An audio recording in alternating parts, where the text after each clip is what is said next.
Let's welcome Texas Attorney General Ken Paxton. General, thanks for joining us. Totally unreasonable to expect the people of Texas to pay for national security, but since the White House has abdicated, you're filling a vacuum kind of out of desperation. I mean, again, unreasonable to ask Texas, but can you actually secure the border in Texas? And are there things that the federal government is doing to prevent you from acting on your own? Yeah, I think we're absolutely going to have to. I applaud Governor Abbott for doing what he's doing right now, which is putting those fences up, putting up those big cargo hold things. I'm all for it. Anything that we have to do, it's clear that the Biden administration is not just not helping, but they're inviting this problem that you discussed, or your reporter discussed, where you've got the cartels making literally billions of dollars a year off of human trafficking. And that's what this is.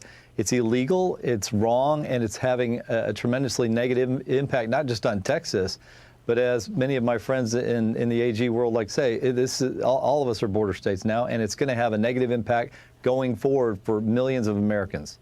Okay, I want to play a comment from an ACLU lawyer on Title 42 and then get your reaction. Let's listen.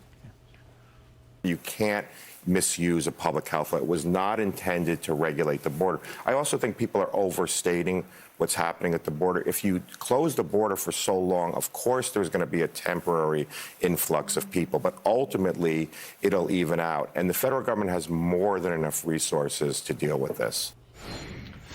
General, this seems to be put to a good purpose, but as a general rule, I don't like politicians using COVID as an excuse to do whatever it is they want to do. Don't we have other laws? I mean, weren't there plenty of laws on the books before COVID came along? So we don't need to claim a public health excuse to secure the border?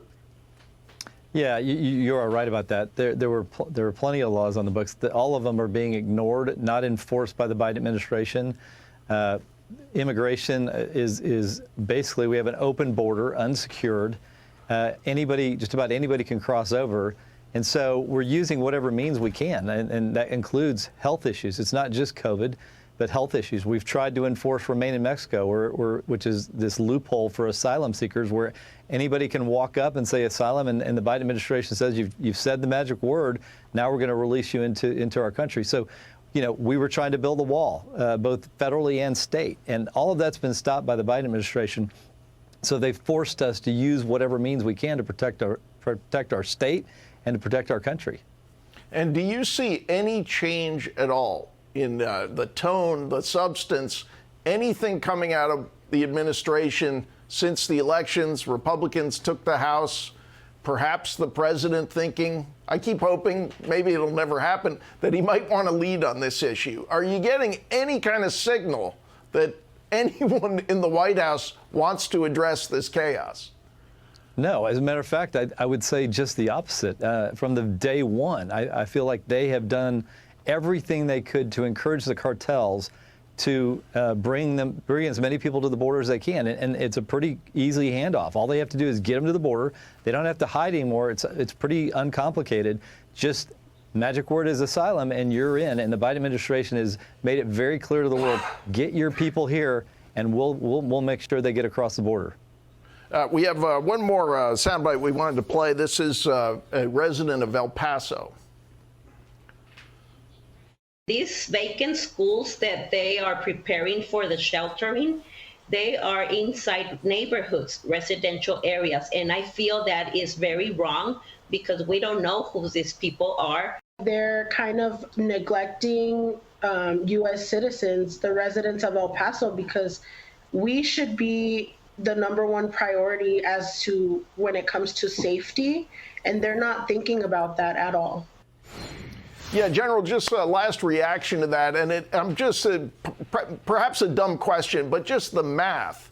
If you had a reasonable system where it was a secure border and more legal migration, you wouldn't have to spend all this money on facilities to house illegal migrants who have been captured or are there in holding areas, right? I mean, it would actually be cheaper, I would guess. Oh, there's no doubt. They're spending billions doing this the wrong way.